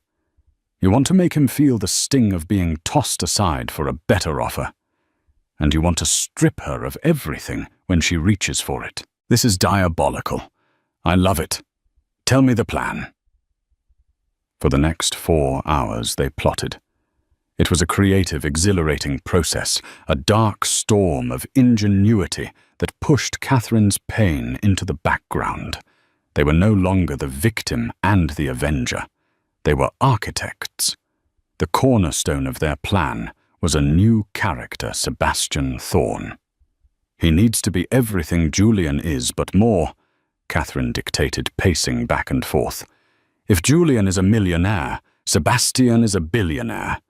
If Julian has a penthouse, Sebastian has a private island. If Julian flies first class, Sebastian owns the jet. Marcus, a natural performer, was already getting into character. He's not American, he declared. Too easy to check. He's European, old family, but he made his own fortune. Media shy, a recluse. No social media footprint to speak of, which makes him mysterious and impossible to Google stalk effectively. They built Sebastian Thorne from the ground up. He was the heir to a defunct German industrial fortune who had brilliantly reinvested in rare earth minerals and private space exploration. His company, Thorne Global, was based in Zurich, with satellite offices in Hong Kong and London. He was in New York for a few months to quietly explore new investment opportunities. We need to create a legend, Marcus said, scribbling notes on a legal pad. He needs to be seen in the right places, but only briefly, a flash of impossible wealth. They began to choreograph the operation. Phase 1. The sighting. Marcus as Sebastian would start appearing at the periphery of the high-end world. He'd attend a Christie's auction and outbid a known hedge fund manager for a piece of modern art. He'd be seen dining at Daniel, but in the private skybox, a privilege reserved for a select few. He wouldn't interact. He would only be observed. Whispers would start. Who is that man? Phase 2, the lure. They needed to get Sebastian and Chloe in the same room. Olivia, Catherine's art gallery owner friend, was brought into the circle of trust. Her upcoming gallery opening, showcasing a trendy new photographer, was the perfect venue. Chloe, eager to be seen as a patron of the arts and to elevate her social standing, would undoubtedly be there on Julian's arm. That's where Sebastian will make his first move, Catherine planned. Subtle. He'll admire the same piece of art she's looking at. He'll make a quiet, insightful comment. He won't try to pick her up. He'll just plant a seed of intrigue. Phase 3. The escalation. This was the core of the honey trap. Sebastian would orchestrate a series of chance encounters. He would overwhelm Chloe not with crude displays of cash, but with a level of sophistication and access that would make Julian's world seem provincial. He wouldn't just send flowers. He'd send a rare orchid that was flown in that morning from Costa Rica with a simple handwritten note in German. He wouldn't offer a shopping spree. He'd mention he was flying to Milan for a suit fitting and casually ask if she'd like to join him. "We need to make Julian look like the minor leagues." Marcus grinned, the thrill of the performance dancing in his eyes. "We need her to see Julian as a stepping stone she's outgrown." Phase 4. The Trap. The final act would take place at the Sterling Family Foundation's annual charity gala. It was the pinnacle of the New York social calendar, an event Chloe would be desperate to attend as a sign of her arrival. By then, Catherine calculated Chloe would have left Julian and would be expecting to make her grand debut on the arm of the elusive billionaire Sebastian Thorne. That's where the curtain would fall. To make Sebastian Thorne real, they spared no expense. Marcus was given a new wardrobe of bespoke suits, a Patek Philippe watch from the family vault, and a black Amex card with no conceivable limit. They rented a black Maybach with a driver. They even had their tech team create a shell website for Thorne Global, a single elegant landing page with a login portal and the words discretion, vision, power. As they finalized the details, Marcus looked at his sister with a newfound respect. The fragile, heartbroken woman was gone. In her place was a general commanding an army. "Are you sure about this cat?" he asked quietly, the game momentarily forgotten. "Once this starts, there's no going back. For you and Julian either." Catherine looked out at the city lights, her reflection, a pale ghost in the glass. Her hand went to her belly. "Julian and I, as we were." That ended the moment he gave another woman that bracelet. "I'm not destroying my marriage, Marcus. I'm discovering what's left of it, and I'm protecting my child's birthright from a predator. This isn't just revenge on her. It's a test for him. Let's see how he reacts when the worm turns. Let's see what he's made of when he's the one who gets thrown away." Her voice was as cut and clear as ice. The plan was in motion. The architect had drawn the blueprints. Now it was time to start building the trap. The trap was baited at Olivia Brent's gallery, opening in Chelsea. The cavernous, white space buzzed with the city's self-appointed cultural elite. Champagne flowed and the air crackled with networking and air kisses. Chloe arrived, clinging to Julian's arm like a trophy. She was wearing a crimson dress that was a shade too loud for the minimalist art on the walls, a deliberate choice to ensure she stood out. She surveyed the room with the keen eye of a hawk cataloguing the influential faces, desperate to be seen to be included. Julian looked distracted. A man pulled in two directions. He introduced Chloe to a few acquaintances, with a forced casualness that didn't go unnoticed, referring to her as a marketing consultant. The lie hung awkwardly in the air. Catherine had prepared Marcus meticulously. "Don't approach her directly," she'd instructed. "Let her see you. Let her feel your presence before you ever say a word." Marcus, in his persona as Sebastian Thorne, was a masterpiece of understated power. He wore a dark, tailored suit with no tie, a look of effortless European elegance. He didn't mingle. He stood alone near a large, dramatic photograph of a stormy sea, a glass of mineral water in his hand, observing the scene with a look of detached amusement. He radiated an aura of such profound self-assurance that he created his own gravitational pull. People noticed him. They whispered. Chloe noticed him. While Julian was cornered by a tech journalist, she found her eyes drifting to the mysterious stranger. He was handsome, but more than that, he was intriguing. He wasn't working the room. He was above it. As she moved to get a fresh glass of champagne, she found herself standing near the same photograph he was observing. "It's powerful, isn't it?" a deep voice with a faint, unplaceable European accent said beside her. She turned. It was him.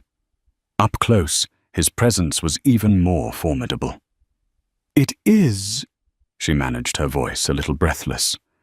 "It feels chaotic and beautiful at the same time."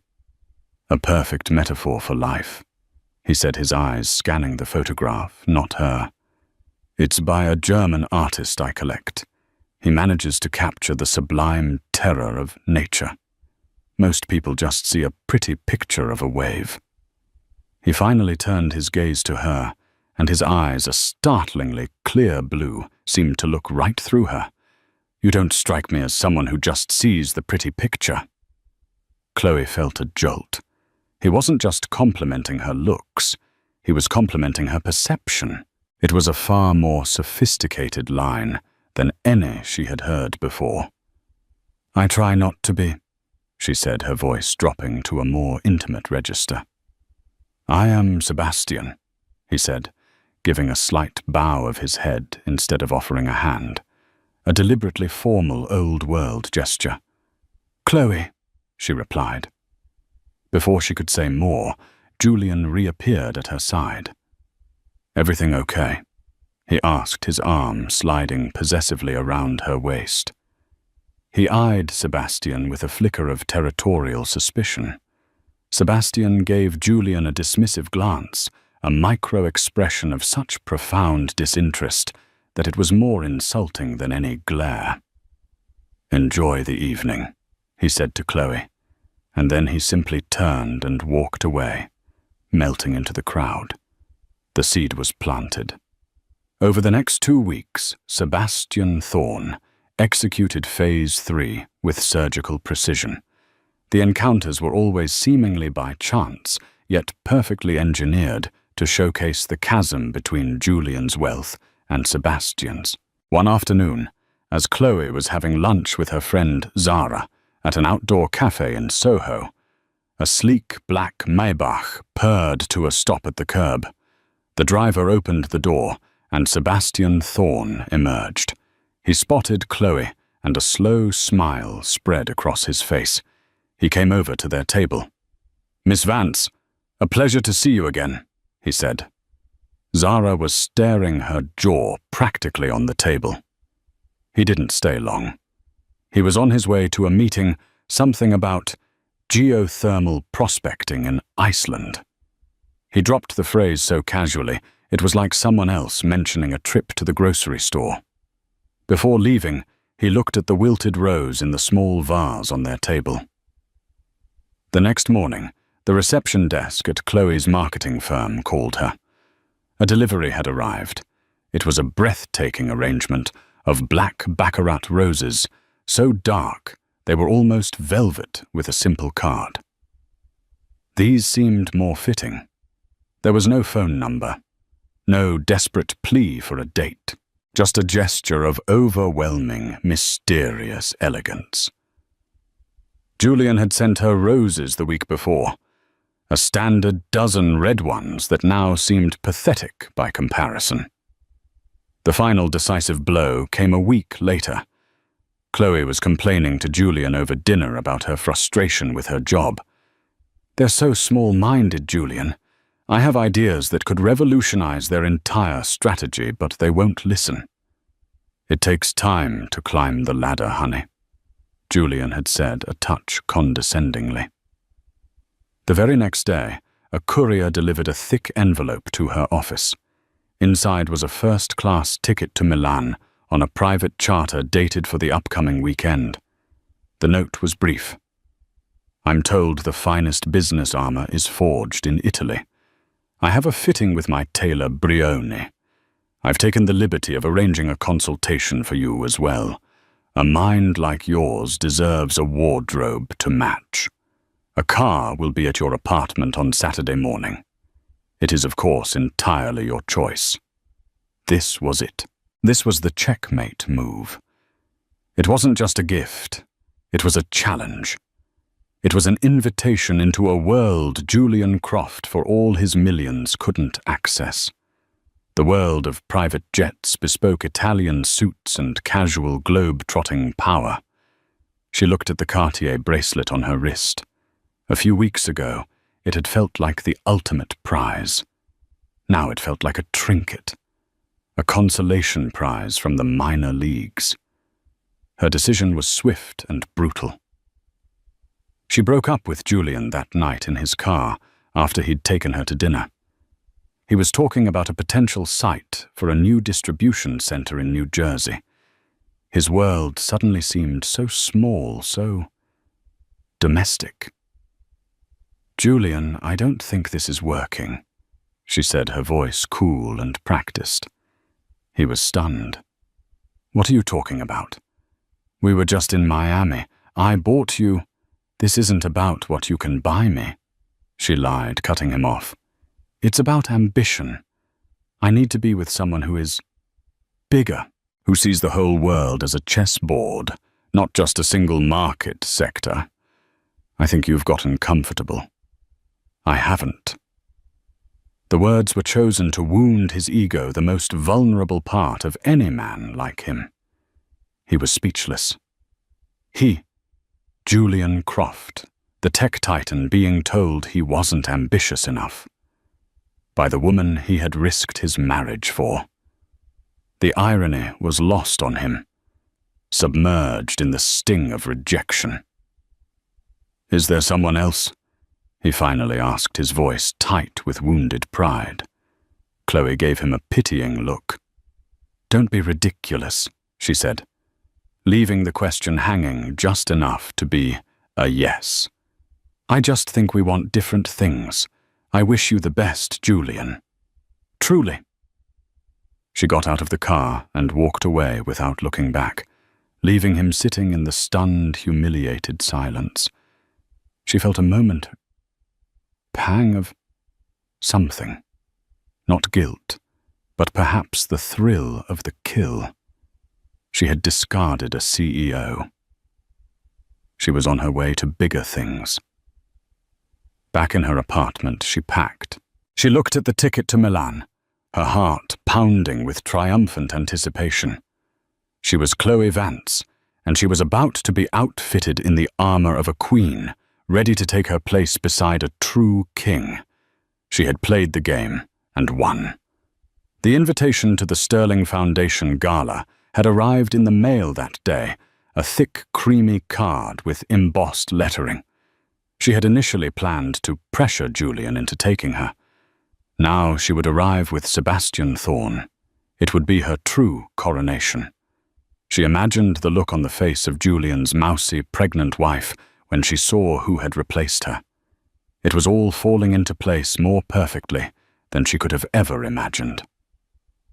The grand ballroom of the Pierre Hotel was a symphony of opulence. Crystal chandeliers, each the size of a small car, dripped light onto a sea of New York's most powerful and influential figures.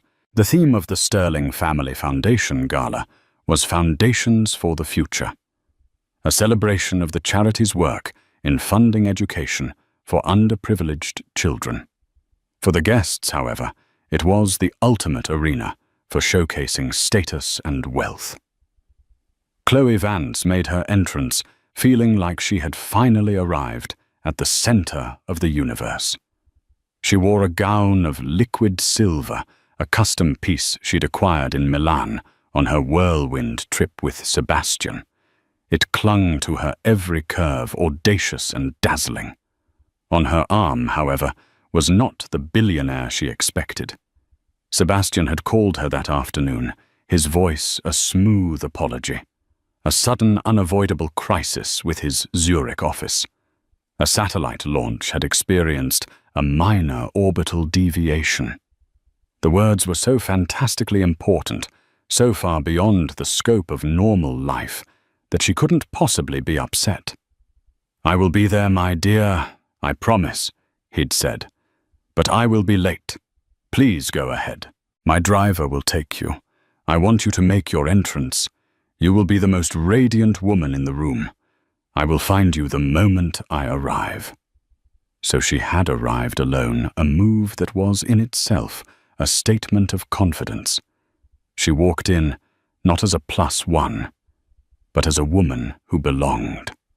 She could already feel the whispers, see the curious glances. Who is she? The story she would tell that she was waiting for, Sebastian Thorne, would only add to her mystique. Her eyes scanned the room. Searching. She saw Julian almost immediately. He was standing near the bar, looking drawn and haggard, nursing a scotch. He saw her, and his face tightened with a mixture of pain and anger. Chloe met his gaze for a moment, giving him a small, pitying smile before turning away. The satisfaction was exquisite. Then she saw her. Catherine Sterling Croft was standing at the center of a small group, the undeniable focal point of the room. She was not in a flashy gown, but an elegant, deep blue velvet dress that fell gracefully over her pregnant form. Diamonds glittered at her throat and ears, the kind of quiet, heavy jewels that are passed down through generations, not bought on a whim. She wasn't trying to be the center of attention. She simply was. She radiated a serene, unshakable power that made Chloe's silver dress suddenly feel cheap and desperate. The two women's eyes met across the crowded room. Catherine offered a polite, enigmatic smile, a queen acknowledging a courtier. Determined to seize the moment, Chloe began to circulate, dropping Sebastian's name into conversations with calculated nonchalance. "Oh, this old thing," she'd say of her dress. "Sebastian insisted I have it made in Milan." Or, "Sebastian is hoping to make it, he's just dealing with a minor orbital deviation with one of his satellites." The reactions were a mixture of awe and confusion, which was exactly what she wanted. An hour into the event, a hush fell over the room as Catherine took to the stage to give the welcome address. She spoke eloquently about the Foundation's mission, her voice calm and clear. "We build foundations for children," she said, her eyes sweeping the room. "But we must also be vigilant about the foundations of our own lives. We must ensure they are built on trust, integrity, and truth. Because when those foundations are weak, everything built upon them is at risk of collapse." The words seemed to hang in the air, freighted with a meaning that only a few people in the room could begin to grasp. Julian shifted uncomfortably. Chloe felt a prickle of unease. After her speech, Catherine descended the stage and began to move through the room. Chloe watched her, a predator sizing up her rival. She decided now was the time. She would go over, introduce herself, and deliver the final killing blow, the casual mention of her new superior benefactor. But before she could move, Catherine was walking directly toward her. "Miss Vance," Catherine said, her voice smooth as silk. "I'm Catherine Croft. I don't believe we've been formally introduced." Chloe was momentarily thrown. She had expected to be the one in control of this encounter. "It's a pleasure," Chloe said, recovering quickly. "Your speech was very moving." "Thank you," Catherine replied, her eyes holding Chloe's.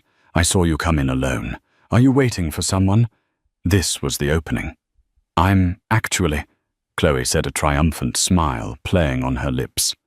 "Sebastian Thorne. I'm not sure if you know him. He's quite private." Catherine's smile widened. "Sebastian Thorne," she repeated, tasting the name. "Yes, I know him very well. In fact, he's just arrived." Chloe's heart leapt. She turned her eyes, scanning the grand entrance, expecting to see the handsome, powerful man who was about to solidify her new life. "Allow me to make the introduction," Catherine said, and raised a hand. From the crowd, a man emerged, walking toward them.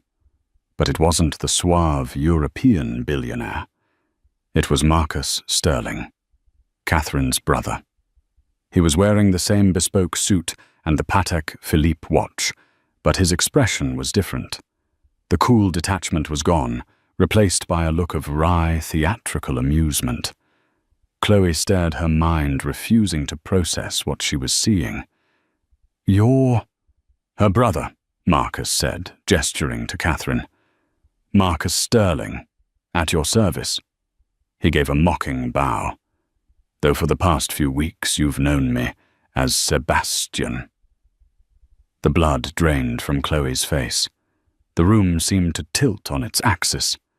The murmurs around them, which had been a gentle buzz, were now a roaring in her ears.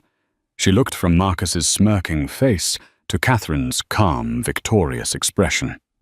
I don't understand." Chloe stammered, the words catching in her throat.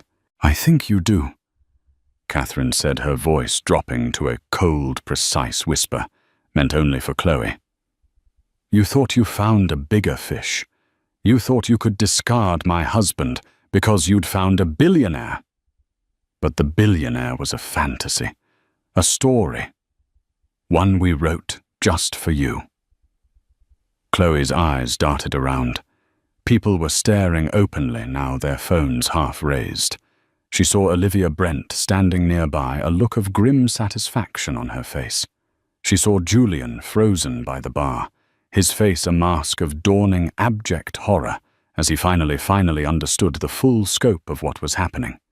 He wasn't just a cheated-on husband. He was a pawn in his wife's brutal, intricate game of revenge.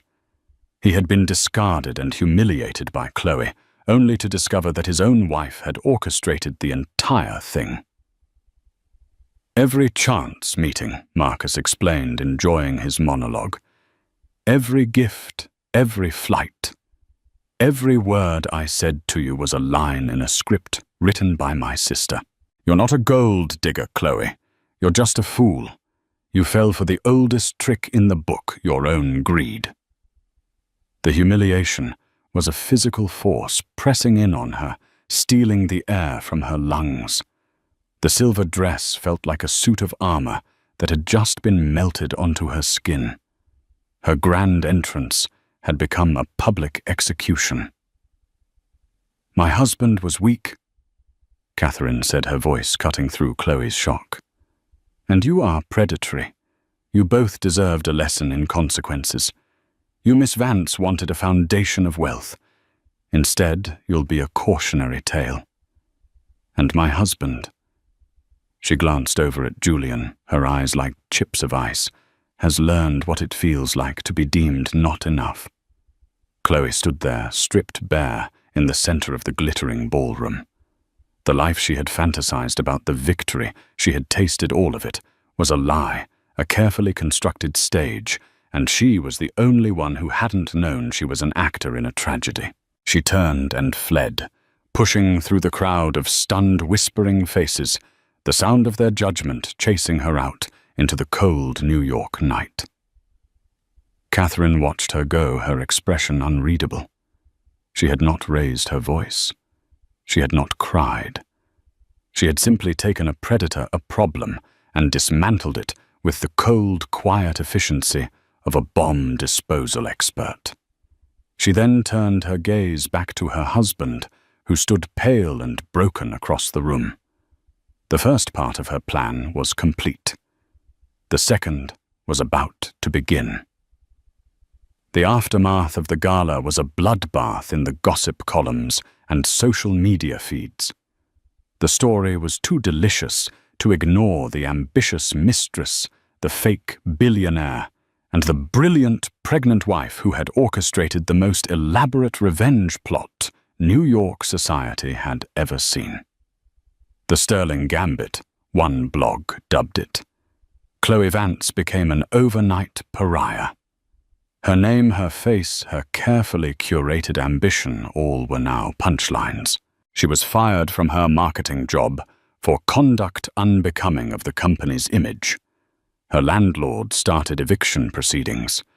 The friends who had cheered on her gold-digging like Zara vanished as if they'd never existed. Chloe was erased, a ghost haunting the city she had tried to conquer. But for Catherine, the public humiliation of her rival was only the first step. The true test, the real reconstruction, had to happen within the silent, opulent walls of their penthouse. Julian came home that night, or rather in the early hours of the morning, a broken man. The arrogance had been flayed from him, leaving behind a raw, quivering shame. He found Catherine in the living room, sitting in an armchair, bathed in the soft glow of a single lamp. The city lights twinkled behind her, oblivious. He started with the usual script. The apologies, the pleas, the self-flagellation. "Catherine, I am so sorry. I was a fool, an idiot. I don't know what I was thinking. I love you. I love our baby. Please, please forgive me." The words tumbled out, desperate and rehearsed. Catherine listened patiently, her hands resting on her stomach. She let him exhaust himself, let the silence fall after his pathetic monologue. When she finally spoke, her voice was not angry. It was not hurt. It was the calm, measured voice of a CEO outlining the terms of a merger, and it terrified him more than any shouting match could have. "Stop," she said simply. The word cut through his pleading. "Your apology is irrelevant right now. It's a reflex. You're sorry you got caught. You're sorry you were made to look like a fool. The kind of sorrow that matters, the kind that leads to change, takes time to cultivate. You haven't had that time. What do you want me to do?" he whispered, his voice cracking. "I'll do anything." "I know you will," she said, "because you're cornered. What I want is not for you to do anything. What I want is for you to understand why I did what I did." She stood up and walked to the window looking out over their kingdom. This wasn't just about punishing that woman, Julian. This was about you. You have a fundamental weakness. It's your ego. It needs constant validation, and when you felt the slightest bit neglected or bored, you sought it elsewhere. You didn't just have an affair. You risked everything. Our family, our future, the stability this child deserves for a cheap thrill and an ego boost. She turned back to him. "I could have divorced you. I could have taken half of your company and walked away. My family would have supported me. But that felt insufficient. Because the problem, your weakness, would remain. You would just find another woman and another, and our child would grow up with a father who was a revolving door of indiscretions." She walked to the desk and picked up a thick folder of documents her lawyer had drawn up that week. She placed it on the coffee table between them. "So this is what is going to happen. This is not a negotiation."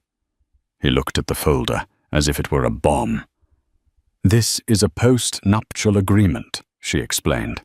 "It transfers 60% of your shares in Croft Innovations, along with a controlling interest in our joint liquid assets, into a trust. A trust for our child of which I am the sole trustee until they come of age. You will retain your title as CEO. You will still draw your salary. But your decision-making power in the company and in our finances is now shared. I will have a permanent seat on the board. Your personal spending will be subject to review. We will be partners in the truest sense of the word, Julian. Your kingdom is no longer solely yours."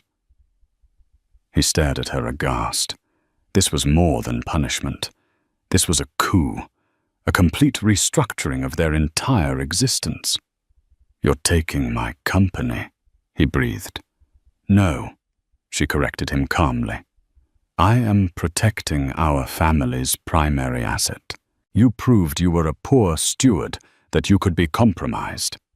So I am installing a new system of checks and balances. Think of me as your personal board of directors." He saw the checkmate. If he refused, she would divorce him, and the ensuing scandal, combined with the loss of the Sterling family's backing and connections, would gut the company anyway. He would lose her his child and a massive chunk of his fortune. Her plan gave him a path, however narrow and humbling, to keep all three. And us? He asked, his voice barely a whisper. What happens to us? We will stay married, Catherine said. Our child will be born with a father and a mother under the same roof. You will sleep in the guest room. You will attend counseling. You will work every single day to earn back a fraction of the trust you shattered. Forgiveness is not on the table. It is not something I can give you right now. But you may in time earn the right to ask for it again. She laid out the new foundation of their life built upon the ashes of the old one. There was no passion in her voice, only purpose. She had seen the crack in their gilded cage, and instead of trying to patch it, she had torn it down, and was now building a fortress in its place. A fortress to protect her child. Julian Croft, the tech visionary. The master of his universe finally understood true power. It wasn't in flashy deals or public acclaim. It was in the quiet, unyielding resolve of the woman standing before him. He had mistaken her grace for weakness, her composure for complacency. He now saw it for what it was, the calm surface of a deep and formidable ocean. He picked up a pen, his hand shaking, and signed the documents. He signed away control of the empire he had built, handing the keys to the woman he had betrayed. It was the end of his reign, and for Catherine and the child she carried, it was the beginning of a new, unshakable dynasty, founded not on a naive belief in love, but on the cold, hard certainty of control. Their future would not be a fairy tale, but it would be secure. And in their world, that was the only happily ever after that truly mattered. And there you have it, a story not just of infidelity, but of breathtaking strategy and icy revenge. Catherine Croft proves that the most dangerous woman is not the one who screams and throws plates, but the one who smiles, waits and dismantles her enemies with the precision of a chess grandmaster. She didn't just get even. She rewrote the rules of the entire game, securing her child's future and putting her husband firmly in his place. What did you think of her plan? Was it brilliant justice or a step too far? Let me know your thoughts in the comments below. If you love stories of drama, intrigue, and powerful people getting exactly what they deserve, make sure to hit that like button and share this video with someone who appreciates a well-served plate of revenge. And most importantly, subscribe to the channel and turn on notifications so you don't miss our next real-life drama. You never know whose perfect world is about to come crashing down.